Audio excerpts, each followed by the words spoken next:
Hello all. Cbse class 8ന്റെ cell structure and function എന്ന് പറയുന്ന ചാപ്റ്റർ 8 ആണ്. സയൻസിലുള്ള ചാപ്റ്ററാണ് നമ്മൾ നോക്കുന്നത്. വീഡിയോസ് എല്ലാം ഉണ്ടാക്കുന്നത് തിരുവനന്തപുരത്തെ നളന്ദ സെന്ററിന്റെ കീഴിലാണ്. മണക്കാടാണ് ഞങ്ങളുടെ സെന്റർ. Cbse ക്ലാസ് 10th സയൻസിന്റെയും അതേപോലെ സ്റ്റേറ്റ് സയൻസിന്റെയും 11th and 12th biology and chemistry classes ഇവിടെ നടക്കുന്നുണ്ട്. അഡ്മിഷൻസിനായിട്ട് ഞങ്ങളെ വിളിക്കേണ്ട നമ്പർ 9895644616. അപ്പോൾ അതിന്റെ ഈ ഒരു ചാപ്റ്ററിന്റെ രണ്ടാമത്തെ പാർട്ടാണ് നമ്മൾ നോക്കാൻ പോകുന്നത്. ആദ്യത്തെ പാർട്ടിൽ നമ്മൾ എന്തൊക്കെ നോക്കി, സെൽ എങ്ങനെയാണ് ഡിസ്കവർ ആയത്, സെല്ലിന്റെ പല സൈസസ് ഉണ്ട്, നമ്പേഴ്സ് ഉണ്ട്, ഷേപ്സ് ഉണ്ട് എന്ന് നമ്മൾ പറഞ്ഞു.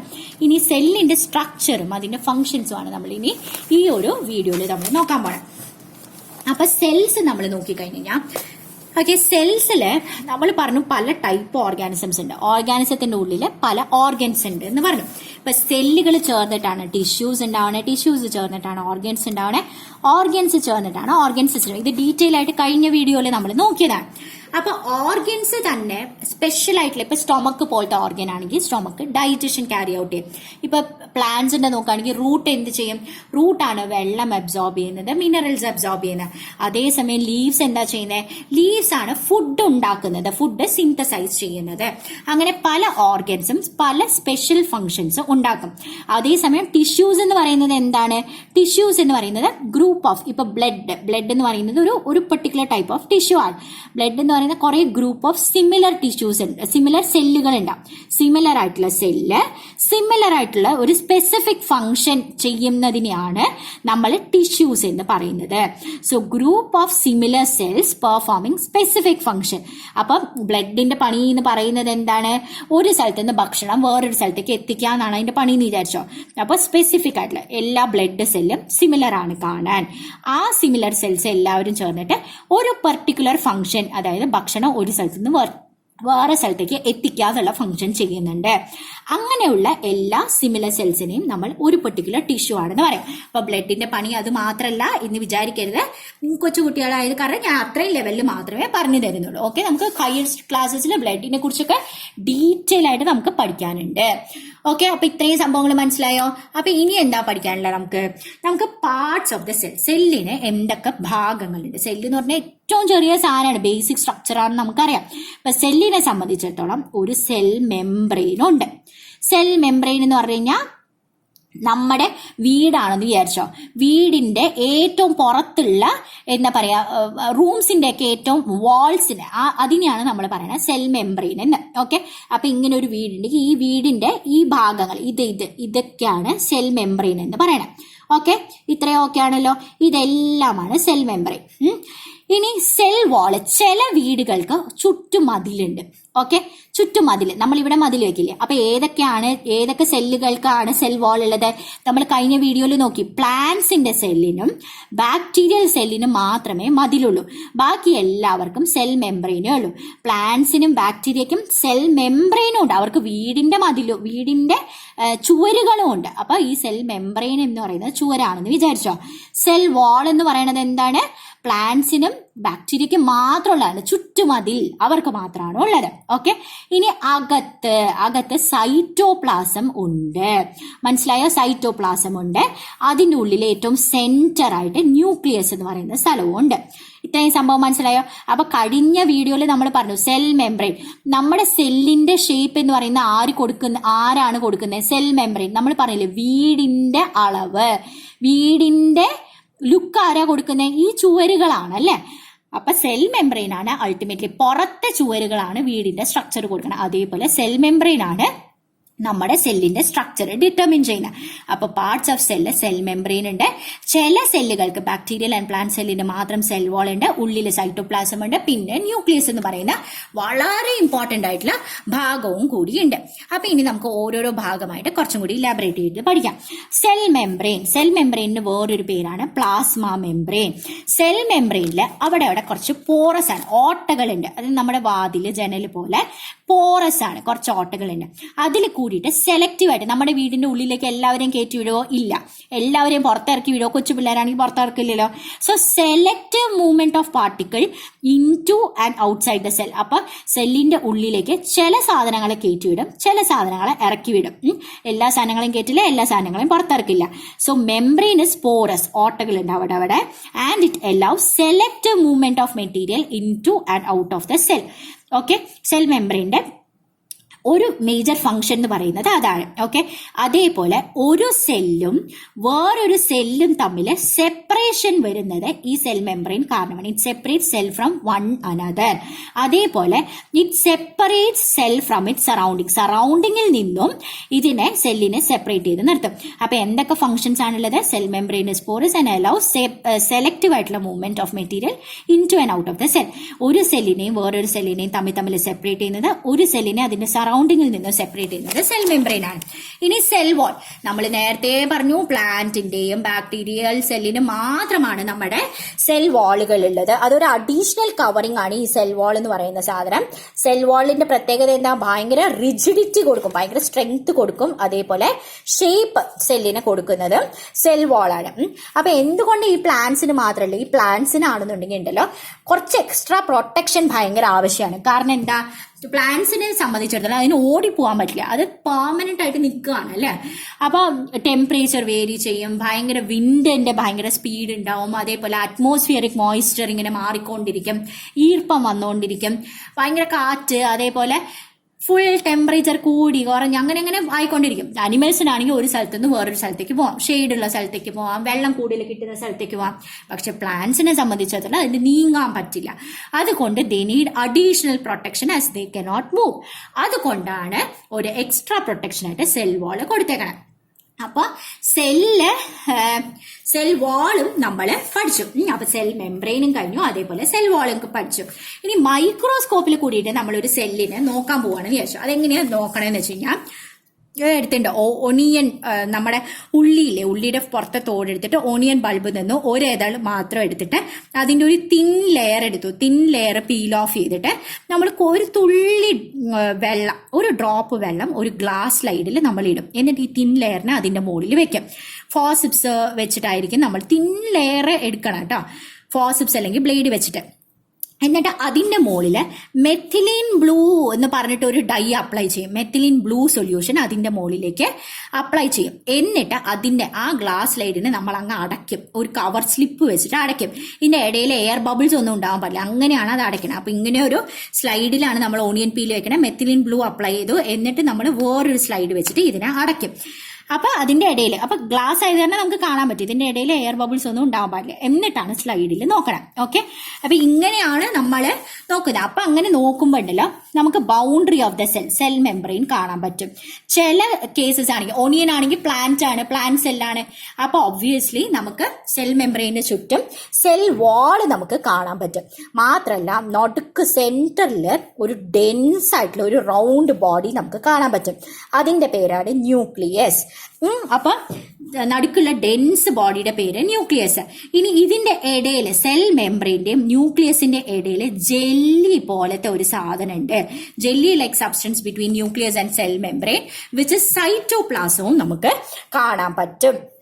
അപ്പൊ ഇങ്ങനെയാണ് നമ്മൾ മൈക്രോസ്കോപ്പിൽ കൂടി കാണുമ്പോഴത്തേക്കും നമ്മുടെ സെല്ലിനെ കാണാൻ പറ്റുന്നത്. അപ്പൊ ഇത് കണ്ടോ, cells of the onion peel എങ്ങനെയുണ്ട്? ഇത് കണ്ടോ, നടുക്കൊരു സെൻട്രൽ ആയിട്ടുള്ള ഒരു ന്യൂക്ലിയസ് ഉണ്ട്. അതിന് ചുറ്റുതേ ഇവിടെ ഇത് കാണുന്നതാണ് സൈറ്റോപ്ലാസം. ഇതാണ് സൈറ്റോപ്ലാസം, ഇത് സെൽ മെംബ്രെയിൻ. അപ്പൊ ഇതിൽ നമുക്ക് സെൽ വാൾ കാണിച്ച് തന്നിട്ടില്ല. എന്നാൽ ഇങ്ങനെയാണ് സാധാരണ ഹ്യൂമൻ ചീക്ക് സെൽസ് കണ്ടോ, ഇതിന്റെ ഉള്ളിൽ ന്യൂക്ലിയസ് ഉണ്ട്. ഇതിന്റെ ഈ ലൈറ്റ് ബ്ലൂ എന്ന് പറയുന്നത് സൈറ്റോപ്ലാസം ആണ്. ചുറ്റുമുള്ളത് സെൽ മെംബ്രെയിൻ ആണ്. ഓക്കെ, ഇത്രയും മനസ്സിലായോ? അപ്പൊ ഇനി സൈറ്റോപ്ലാസം എന്താണെന്നാണ് അടുത്തത് നോക്കാൻ പോകുന്നത്. സൈറ്റോപ്ലാസം എന്ന് പറയുന്നത് നമ്മുടെ ന്യൂക്ലിയസിന്റെയും സെൽ മെംബ്രെയിന്റെയും ഇടയിലുള്ള ജെല്ലി ലൈക്ക് സാധനത്തിനെയാണ് നമ്മൾ സൈറ്റോപ്ലാസം എന്ന് പറയാം. അപ്പൊ സൈറ്റോപ്ലാസത്തിലുണ്ടല്ലോ കുറെ കുഞ്ഞു വേറെ ചേട്ടന്മാരുണ്ട്, അവരെയാണ് നമ്മൾ ഓർഗനൽസ് എന്ന് പറയാം കേട്ടോ. ഓർഗനൽസ് തന്നെ പല ടൈപ്പ് ഓർഗനൽസ് ഉണ്ട്. മൈറ്റോകോൺട്രിയ എന്ന് പറയുന്ന ഓർഗനൽ ഉണ്ട്, കുഞ്ഞു കുത്തു പോലത്തെ റൈബോസോം എന്ന് പറയുന്ന ഓർഗനൽ ഉണ്ട്, ഗോൾഗി ബോഡീസ് എന്ന് പറയുന്ന പല മൈറ്റോകോൺട്രിയ, ഗോൾഗി ബോഡീസ്, റൈബോസോംസ്. അപ്പൊ പുതിയ വാക്കുകൾ വരുമ്പോൾ നിങ്ങൾ ഒരു 10 പ്രാവശ്യം വീതം പറഞ്ഞു നോക്കണം കേട്ടോ. അപ്പൊ വേഗം കാണാതെ പഠിക്കാൻ പറ്റും. ഇതൊക്കെ കാണാതെ പഠിക്കാനുള്ള സാധനങ്ങളാണ്. അപ്പൊ ഈ പേരുകൾ നമുക്ക് മനസ്സിലാക്കാൻ പറ്റില്ല അല്ലെ. അപ്പൊ മാക്സിമം ഇത് ഇപ്പൊ തന്നെ കാണാണ്ട് പഠിക്കണം. കാരണം 9th ഇതിനെ കുറിച്ച് ഡീറ്റെയിൽ ആയിട്ട് നമുക്ക് പഠിക്കാനുണ്ട്. അപ്പൊ മൈറ്റോകോൺഡ്രിയ, ഗോൾഗി ബോഡീസ്, റൈബോസോംസ് എന്ന് പറയുന്ന ഓർഗനൽസ് ഒക്കെ സൈറ്റോപ്ലാസത്തിലാണ് ഉള്ളത്. ഓക്കെ, അപ്പോൾ സൈറ്റോപ്ലാസത്തിൽ എന്തൊക്കെയാണ്? ജെല്ലി ലൈക്ക് സബ്സ്റ്റൻസ് ആണ്. ന്യൂക്ലിയസിന്റെ സെൽ മെംബ്രെയിന്റെ ഇടയിലുള്ള ജെല്ലി ലൈക്ക് സബ്സ്റ്റൻസിനെയാണ് സൈറ്റോപ്ലാസം എന്ന് പറയാം. ഓർഗനൽസ് ഉണ്ട് സൈറ്റോപ്ലാസത്തിൽ, അത് മൈറ്റോകോൺഡ്രിയ, ഗോൾഗി ബോഡീസ്, റൈബോസോംസ് ഒക്കെയാണ് സൈറ്റോപ്ലാസത്തിൽ. അങ്ങനെ കുറെ ഓർഗനൽസ് ഉണ്ട് കേട്ടോ. അതാണ് സൈറ്റോപ്ലാസത്തിനെ കുറിച്ച് പഠിക്കാനുള്ളത്. ഇനി ന്യൂക്ലിയസ് നോക്കിയാ, ന്യൂക്ലിയസ് എന്ന് പറഞ്ഞു കഴിഞ്ഞാൽ ഏറ്റവും പ്രോമിനന്റ് ആയിട്ടുള്ള ഭാഗം കേട്ടോ. ന്യൂക്ലിയസ് എന്ന് പറയുന്നത് സെല്ലിന്റെ one of the most important components of the സെല്ലാണ് നമ്മുടെ ന്യൂക്ലിയസ് എന്ന് പറയുന്നത്. ഇത് സാധാരണ സ്പെരിക്കൽ ആയിട്ടുണ്ടാവും, ഏതാണ്ട് സെന്ററിലായിട്ടായിരിക്കും ലൊക്കേറ്റ് ചെയ്തിട്ടുണ്ടാവും. സ്പെരിക്കൽ സെന്റർ ഓഫ് ദ സെല്ലിൽ ലൊക്കേറ്റ് ചെയ്തിരിക്കുന്ന ഡെൻസ് ആയിട്ടുള്ള സംഭവമാണ് ന്യൂക്ലിയസ് എന്ന് പറയുന്ന സാധനം. ഇതിനെ പെട്ടെന്ന്, ഇത് നമ്മുടെ മെഥിലിൻ ബ്ലൂ ഒക്കെ ഇട്ട് കഴിഞ്ഞാൽ പെട്ടെന്ന് അങ്ങ് സ്റ്റെയിൻ കയറി പിടിക്കും, നല്ലോണം സ്റ്റെയിൻഡ് ആവും, നല്ലോണം കളർ വരും ഇതിന്. എന്നിട്ട് ഡെൻസ് ആയിട്ട് നമുക്ക് മൈക്രോസ്കോപ്പിൽ കാണാൻ പറ്റും. ഇപ്പൊ ന്യൂക്ലിയസും സൈറ്റോപ്ലാസവും തമ്മിൽ ഒരു സെപ്പറേഷൻ ഉണ്ട് അല്ലെ. അപ്പൊ ഈ ന്യൂക്ലിയസിന്റെ ബൗണ്ടറി എന്ന് പറയുന്നതാണ് ന്യൂക്ലിയർ മെംബ്രെയിൻ. ന്യൂക്ലിയർ മെംബ്രെയിൻ ആണ് ന്യൂക്ലിയസിന് ചുറ്റുമുള്ളത്. So nucleus is separated from the cytoplasm with nuclear membrane, with that membrane known as nuclear membrane. ന്യൂക്ലിയർ മെംബ്രെയിനും പോറസ് ആണ്, ഇതിലും ഓട്ടയുണ്ട്. ഇറ്റ് അലൗസ് മൂവ്മെന്റ് ഓഫ്, അപ്പൊ ന്യൂക്ലിയസിന്റെയും സൈറ്റോപ്ലാസത്തിന്റെയും ഇടയിൽ സാധനങ്ങൾ അങ്ങോട്ടും ഇങ്ങോട്ടും പോവാനായിട്ട് ഇതിന്റെ ഉള്ളിലുള്ള പോഴ്സ്, ഇതിന്റെ ഇടയിലുള്ള പോഴ്സ്, ഓട്ടകളെ ഹെൽപ്പ് ചെയ്യും. ഓക്കെ, അപ്പൊ ന്യൂക്ലിയസ് എന്ന് പറയുന്നത് സ്പെരിക്കൽ ആണ്, ഡെൻസ് ആണ്, ഏതാണ്ട് സെന്റർ ഓഫ് ദ സെല്ലിലായിരിക്കും ലൊക്കേറ്റ് ചെയ്യുന്നത്. ഇത് ഭയങ്കര ഇമ്പോർട്ടന്റ് കോമ്പണന്റ് ഓഫ് ദ സെല്ലാണ്, പെട്ടെന്ന് സ്റ്റെയിൻ ആവുകയും ചെയ്യും. And it is visible under microscope as well. ന്യൂക്ലിയസിന്റെ പാർട്സ് എന്തൊക്കെയാണ്? ന്യൂക്ലിയർ മെംബ്രെയിൻ ഉണ്ട്, അതേപോലെ ന്യൂക്ലിയോലസ് എന്ന് പറയുന്ന സാധനം ഉണ്ട്, ന്യൂക്ലിയോലസ് ഉണ്ട്, അതേപോലെ ക്രോമസോംസ് ഉണ്ട്. ഓക്കെ, ക്രോമസോംസ് എന്ന് പറയുന്നതില് ജീൻസ് എന്ന് പറയുന്ന സാധനം ഉണ്ട്, അത് നമ്മൾ പഠിക്കും. ഓക്കെ, അപ്പൊ ന്യൂക്ലിയസിന്റെ ഭാഗമാണ് nuclear membrane, nucleolus, chromosomes, genes. Nuclear membrane, nucleolus, chromosomes, genes. Nuclear membrane എന്ന് പറഞ്ഞാൽ ന്യൂക്ലിയസിനെ സൈറ്റോപ്ലാസത്തിൽ നിന്നും സെപ്പറേറ്റ് ചെയ്യുന്നത് ഈ ന്യൂക്ലിയർ മെംബ്രെയിൻ ആണ്. ന്യൂക്ലിയർ മെംബ്രെയിൻ ഇസ് പോറസ്, അതിലെ ഓട്ടകളുണ്ട്. ഈ പോഴ്സ് വഴിയാണ് ന്യൂക്ലിയസിന്റെ ഉള്ളിലത്തെ മെറ്റീരിയലും അതേപോലെ സൈറ്റോപ്ലാസത്തും തമ്മിൽ മെറ്റീരിയൽസ് അങ്ങോട്ടും ഇങ്ങോട്ടും പോകുന്നു. It allows the movement of material between cytoplasm and nucleus. ന്യൂക്ലിയസിന്റെയും സൈറ്റോപ്ലാസത്തിന്റെ ഇടയിൽ സാധനങ്ങൾ അങ്ങോട്ടും ഇങ്ങോട്ടും പോകാനായിട്ട് ഈ പോഴ്സ് ആണ് ഹെൽപ്പ് ചെയ്യുന്നത്. ഇനി ന്യൂക്ലിയോലസ് എന്ന് പറഞ്ഞിട്ട് ന്യൂക്ലിയസിന്റെ ഉള്ളിലൊരു ഭാഗമുണ്ട്. അപ്പൊ ഇതിന്റെ ഉള്ളില്, ന്യൂക്ലിയസിന്റെ ഉള്ളില് ഒരു കുഞ്ഞു ഭയങ്കര വലിയ ഉണ്ടയുണ്ട്, അതാണ് ന്യൂക്ലിയോലസ്. ഡെൻസ് ആണ്, സ്മോൾ സ്പെരിക്കൽ ബോഡിയാണ്, അത് ന്യൂക്ലിയസിന്റെ ഉള്ളിലുണ്ടാവും. അത് നമുക്ക് പക്ഷെ അങ്ങനെ ഇങ്ങനെയൊന്നും കാണാൻ പറ്റില്ല. മൈക്രോസ്കോപ്പ്, ഭയങ്കര മാഗ്നിഫിക്കേഷനുള്ള മൈക്രോസ്കോപ്പ് വഴി മാത്രമേ ന്യൂക്ലിയോലസിനെ കാണാൻ പറ്റൂ. അപ്പൊ ഇത് സെല്ലിന്റെ ഉള്ളിൽ ന്യൂക്ലിയസ്, ന്യൂക്ലിയസിന്റെ ഉള്ളിൽ ന്യൂക്ലിയോലസ് കാണുന്നുണ്ടെങ്കിൽ ഭയങ്കര വലിയ മൈക്രോസ്കോപ്സ് വേണം, ഹൈ മാഗ്നിഫിക്കേഷനുള്ള മൈക്രോസ്കോപ്സ് വേണം. ഇനി നമുക്ക് ന്യൂക്ലിയസിലെ ഈ ന്യൂക്ലിയോലസ് അല്ലാണ്ട് ഒരു സാധനം കൂടി ഉണ്ട്. ന്യൂക്ലിയസിന്റെ ഉള്ളിലാണ് ക്രോമസോം എന്ന് പറയുന്ന സാധനം ഉള്ളത്. ഓക്കെ, ക്രോമസോം എന്ന് പറയുന്നത് ഭയങ്കര ഇമ്പോർട്ടന്റ് ആണ്. കുറെ കാലത്തേക്ക് നിങ്ങൾക്ക് ഇതിനെ പറ്റിയിട്ട് പഠിക്കാനുണ്ട്. ക്രോമസോം എന്ന് പറയുന്നത് ത്രെഡ് പോലത്തെ ഒരു സ്ട്രക്ചറാണ്. Thread like structure in the ന്യൂക്ലിയസിനെയാണ് ക്രോമസോം എന്ന് പറയുന്നത്. അപ്പൊ ഇതിന്റെ പ്രത്യേകത എന്താ? ഇതില് ജീൻസ് എന്ന് പറയുന്ന സാധനങ്ങളുണ്ട്. ഇവിടെ തൊട്ട് ഇവിടെ വരെ ഒരു ജീന്, ഇവിടെ തൊട്ട് ഇവിടെ വരെ ഒരു ജീന്. അപ്പൊ ഈ ജീനിന്റെ പണി എന്താണെന്നറിയോ? ജീൻസ് ആണ് ശരിക്കും പറഞ്ഞു കഴിഞ്ഞാൽ നമ്മുടെ കണ്ണിന്റെ കളർ തീരുമാനിക്കുന്നത് ഒരു ജീൻ. ഇത് കണ്ണിന്റെ കളർ തീരുമാനിക്കുന്ന ജീൻ. ഇത് മൂക്ക് ചെറുതാണോ വലുതാണോ എന്ന് തീരുമാനിക്കുന്ന ജീൻ.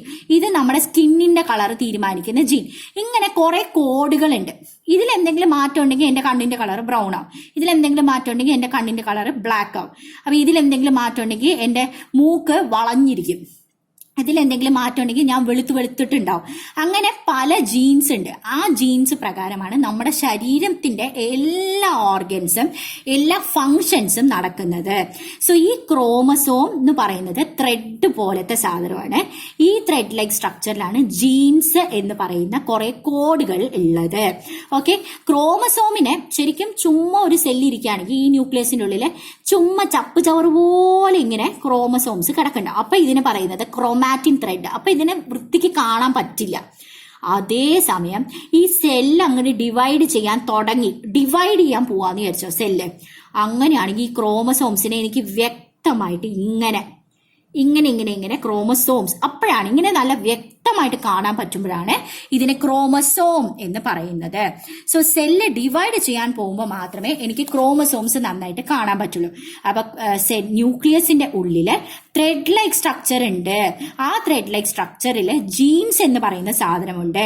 ജീൻസ് എന്ന് പറയുന്നതാണ് ശരിക്കും നമ്മുടെ ശരീരത്തിന്റെ പല ക്യാരക്ടറിസ്റ്റിക്സും തീരുമാനിക്കുന്നത്. ഓക്കെ, ക്രോമസോംസിനെ നമുക്ക് സെല്ല് ഡിവൈഡ് ചെയ്യുമ്പോൾ മാത്രമേ കാണാൻ പറ്റുള്ളൂ. ഇനി ജീൻസ് നോക്കിക്കോ. നമ്മുടെ കണ്ണിന്റെ കളർ ചിലപ്പോൾ ബ്രൗൺ കളർ ആയിരിക്കും. അത് എവിടെ നിന്നാണ് കിട്ടുക? ഒന്നില്ലെങ്കിൽ അച്ഛന്റെ കയ്യിൽ നിന്ന്, അല്ലെങ്കിൽ അമ്മയുടെ കയ്യിൽ നിന്ന്, അല്ലെങ്കിൽ അമ്മൂമ്മയുടെ അപ്പൂപ്പന്റെ കയ്യിൽ നിന്നായിരിക്കും കിട്ടുന്നത്.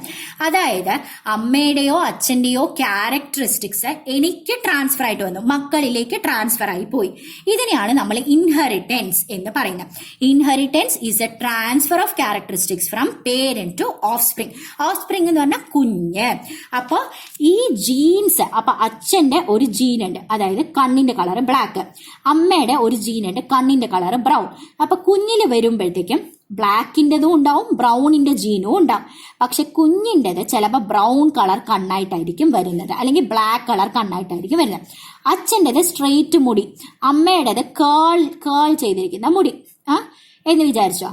അപ്പൊ കുഞ്ഞിന് ഈ രണ്ട് ജീൻസും കിട്ടും. അപ്പൊ ചിലപ്പോ നമ്മുടെ മുടി എന്ന് പറയുന്നത് സ്ട്രെയിറ്റ് ആയിട്ടായിരിക്കും ഉണ്ടാവുന്നത്.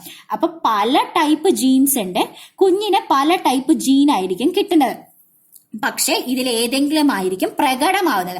അപ്പൊ ബ്രൗൺ കളർ കണ്ണും സ്ട്രെയിറ്റ് ഹെയറും ആയിരിക്കും ആ കുഞ്ഞിന് കിട്ടുന്നത്. സോ എവിടെ നിന്നാണ് പക്ഷെ ഈ കണ്ണും അതേപോലെ തന്നെ മുടിയുടെ അളവും എല്ലാം കിട്ടിയത്? അച്ഛൻ്റെന്നും അമ്മയുടെ കയ്യിൽ നിന്നും. അപ്പൊ ഈ ജീൻസ് അച്ഛൻ്റെന്നും അമ്മയുടെന്നും വന്നിട്ടാണ് ഈ കുട്ടിയുടെ ക്യാരക്ടറിസ്റ്റിക്സ്, കണ്ണിന്റെ കളറും മുടിയുടെ നീളവും എല്ലാം തീരുമാനിക്കപ്പെട്ടത്, അല്ലെ? സോ ഇൻഹെറിറ്റ് ആവാൻ കാരണം ജീൻസ് ആണ്.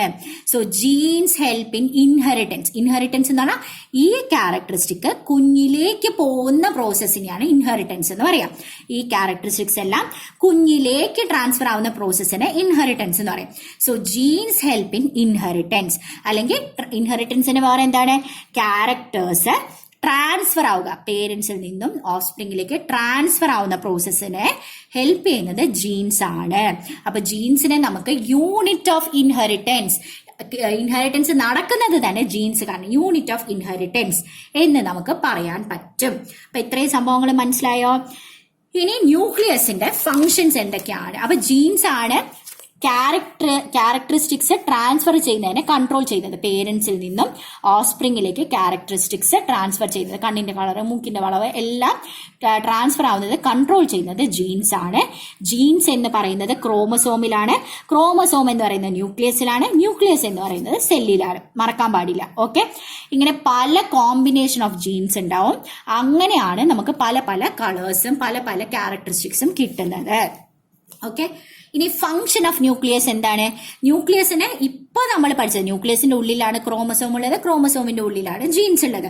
അപ്പൊ ഒബ്വിയസ്ലി അതിന് ഇൻഹെറിറ്റൻസ് ഓഫ് ക്യാരക്ടറിസ്റ്റിക്സ്, അതായത് പേരൻസിൽ നിന്നും ഓഫ്സ്പ്രിങ്ങിലേക്ക് കുഞ്ഞിലേക്ക് ക്യാരക്ടറിസ്റ്റിക്സ് പാസ് ഓൺ ചെയ്യാൻ, ഒരാളിൽ നിന്നും വേറൊരാൾക്ക് കൊടുക്കാൻ, പേരൻസിൽ നിന്നും കുഞ്ഞുങ്ങളിലേക്ക് ക്യാരക്ടറിസ്റ്റിക്സ് കൊടുക്കാൻ, ഇൻഹെറിറ്റ് ചെയ്യിപ്പിക്കാൻ വലിയ പങ്കാണുള്ളത്. It plays an important role in inheritance of characteristics from parents to offspring.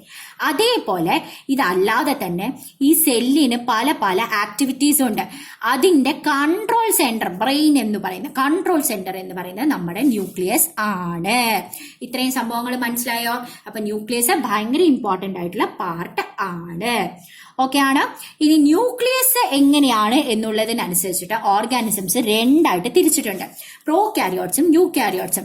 അപ്പൊ ചില ഓർഗാനിസംസിലുണ്ടല്ലോ ഈ ന്യൂക്ലിയസ് എന്ന് പറയുന്നത് വെൽ ഡിഫൈൻഡ് ആയിട്ടുള്ള ഈ ന്യൂക്ലിയർ മെംബ്രെയിൻ എന്ന് പറയുന്ന സാധനം ഉണ്ടാവില്ല. ന്യൂക്ലിയർ മെംബ്രെയിൻ ഇല്ലെങ്കിൽ ഈ ന്യൂക്ലിയസിന്റെ ഉള്ളിലുള്ള ക്രോമസോംസ് ഒക്കെ ഒഴുകി നടക്കുന്നുണ്ടാവും. അങ്ങനെ ന്യൂക്ലിയസ് വെൽ ഓർഗനൈസ്ഡ് അല്ലാത്ത, ന്യൂക്ലിയർ മെംബ്രെയിൻ ഇല്ലാത്ത ഓർഗാനിസംസിന്റെ പേരാണ് പ്രോകാരിയോട്സ് എന്ന്. ഇതില് മെംബ്രെയിൻ ബൗണ്ട് ആയിരിക്കില്ല, അതായത് ന്യൂക്ലിയസിന് ചുറ്റും മെംബ്രെയിൻ ഉണ്ടാവില്ല, നമ്മുടെ ന്യൂക്ലിയർ മെംബ്രെയിൻ ഉണ്ടാവില്ല. ഓക്കെ, അങ്ങനത്തെ ഓർഗാനിസംസ് ആണ് പ്രോകാരിയോട്ട്. ഇതിന്റെ സൈറ്റോപ്ലാസത്തിൽ നമ്മൾ നേരത്തെ പറയില്ലേ കുറെ ഓർഗനൽസ് ഉണ്ടാവുന്ന, ഈ ഓർഗനൽസിന്റെ ചുറ്റും ശരിക്കും മെംബ്രെയിൻ ഉണ്ടാവേണ്ടതാണ്. പക്ഷെ പ്രോകാരിയോട്ട് ആണെങ്കിൽ അതിലും ഈ പറയുന്ന പോലെ മെംബ്രെയിൻ വെച്ച് നല്ല ഭംഗിയിൽ അറേഞ്ച് ചെയ്തിരിക്കുന്ന ഓർഗനൽസ് ഒന്നും ഉണ്ടാവില്ല. ചുമ്മാ അങ്ങ് സാധനങ്ങളൊക്കെ ഒഴുകി നടക്കുന്നുണ്ടാവും. സോ ന്യൂക്ലിയർ മെറ്റീരിയൽ, ഇതിന്റെ ഈ ന്യൂക്ലിയസിന്റെ ഉള്ളിലുള്ള മെറ്റീരിയൽ ചുമ്മാ സൈറ്റോപ്ലാസത്തിൽ ഒഴുകി നടക്കുന്നുണ്ടാവും without any nuclear membrane. So prokaryotes ആണെങ്കിൽ nucleus is not well organised, they do not have nuclear membrane and they also do not have membrane bound organelles. Okay, nuclear membrane ചുമ്മാ സൈറ്റോപ്ലാസത്തിലായിരിക്കും എക്സിസ്റ്റ് ചെയ്യുന്നത് without any nuclear membrane. Okay, nuclear material ചുമ്മാ സൈറ്റോപ്ലാസത്തിൽ exist ചെയ്യും. അതേസമയം യൂകാരിയോട്സിൽ well defined nucleus is there. യൂകാരിയോട്സിൽ they have a nuclear membrane, they have membrane bound organelles, membrane bound organelles. Okay, മനസ്സിലായോ? ഓക്കെ, അതേപോലെ nuclear material exist in the cytoplasm with the help of a nuclear membrane. Nucleus is there and a beautiful nuclear membrane is there. അപ്പൊ ഇതിന്റെ പ്രോകാരിയോട്സിന്റെ example എന്ന് പറയുന്നത് ബാക്ടീരിയയും blue green ആൽഗയുമാണ് example പ്രോകാരിയോട്സിന്റെ. അതേസമയം യൂകാരിയോട്സിന്റെ example എന്ന് പറയുന്നത് plants and animal cells. എല്ലാ പ്ലാന്റ്സും animal സെൽസും, ഇപ്പൊ onion ആണെന്നുണ്ടെങ്കിൽ ഹ്യൂമൻ ബീങ്സ് എല്ലാം ആർ എക്സാമ്പിൾസ് ഓഫ് യൂകാരിയോട്സ്. പ്രോകാരിയോട്സിന്റെ എക്സാമ്പിൾ ബാക്ടീരിയ, ബ്ലൂ ഗ്രീൻ ആൽഗയൊക്കെയാണ് അതിന്റെ എക്സാമ്പിൾസ് എന്ന് പറയുന്നത്. ഒരേ ഒരു കാര്യം കൂടിയിട്ടാണ് നമുക്ക് പഠിക്കാനുള്ള പ്രോട്ടോപ്ലാസം എന്താണ്. നമ്മൾ പറഞ്ഞ ഇതാണ് സെല്ല്. അപ്പൊ ഇതിന്റെ ഈ entire content inside the cell, that is നമ്മുടെ സൈറ്റോപ്ലാസം ആൻഡ് ന്യൂക്ലിയസ് രണ്ടെണ്ണത്തിനെ ഒന്നിച്ചു പറയുന്ന പേരാണ് പ്രോട്ടോപ്ലാസം എന്ന് പറയുന്നത്. So entire content inside the cell is known as entire content inside the living cell is known as protoplasm. Cytoplasm plus nucleus രണ്ടെണ്ണത്തിനെ ഒന്നിച്ചിട്ടാണ് നമ്മൾ protoplasm എന്ന് പറയുന്നത്. This is A living substance of the cell. ജീവനുള്ള സംഭവങ്ങളാണ്, സെല്ലിന്റെ ഉള്ളിലത്തെ ജീവനുള്ള സംഭവങ്ങളാണ് protoplasm എന്ന് പറയുന്നത്. സോ ഇനി നമുക്ക് ഒരു സാധനം കൂടി ആകെ പഠിക്കാനുള്ളൂ. അതെന്താണെന്നറിയോ? ഇപ്പൊ പ്ലാന്റ്സിന്റെ സെല്ലും അനിമൽസിന്റെ സെല്ലും തമ്മിൽ കുറച്ച് വ്യത്യാസമുണ്ട്. ഇപ്പൊ say for example cell membrane പ്ലാന്റ്സിനും അനിമൽസിനും ഉണ്ട്. നമ്മൾ സെൽ വാൾ എന്ന് പറയുന്ന പ്ലാന്റ്സിനുണ്ട്, മറിച്ച് അനിമൽസിനില്ല. ന്യൂക്ലിയസ് 2 പേർക്കും ഉണ്ട്. ന്യൂക്ലിയസ് പ്ലാന്റ് സെല്ലിലും ഉണ്ട്, അതേപോലെ അനിമൽ സെല്ലിലും ഉണ്ട്. ന്യൂക്ലിയർ മെംബ്രെയിൻ പ്ലാന്റ് സെല്ലിലും ഉണ്ട്, അനിമൽ സെല്ലിലും ഉണ്ട്. സൈറ്റോപ്ലാസവും പ്ലാന്റ് സെല്ലിലും ഉണ്ട്, അനിമൽ സെല്ലിലും ഉണ്ട്. അതേസമയം പ്ലാസ്റ്റിഡ് എന്ന് പറഞ്ഞിട്ട് ഒരു സാധനമുണ്ട്. പ്ലാസ്റ്റിഡ് എന്ന് പറയുന്നത് കണ്ടോ, അവിടെ പച്ച കളർ കുത്തുണ്ട്. ഈ പച്ച കളർ കുത്താണ് പ്ലാസ്റ്റിഡ് എന്ന് പറയുന്ന സാധനം. അപ്പൊ നമ്മളൊരു ലീഫ് എടുത്ത് നോക്കി എന്ന് വിചാരിച്ചോ, സ്കാറ്റർ ചെയ്തിട്ട് സൈറ്റോപ്ലാസത്തിൽ അവിടെ സ്കാറ്റേർഡ് ആയിട്ട് നമുക്ക് പല പല കളേഴ്സ് കാണാൻ പറ്റും. ആ കളേഴ്സ് ഉള്ള സാധനത്തിനെയാണ് പ്ലാസ്റ്റിഡ് എന്ന് പറയാം. അപ്പൊ അതിൽ തന്നെ പച്ച കളർ, നമ്മുടെ ചെടിയിൽ കാണുന്ന പച്ച കളർ, എന്തുകൊണ്ടാണ് പച്ച കളർ വരാൻ കാരണം?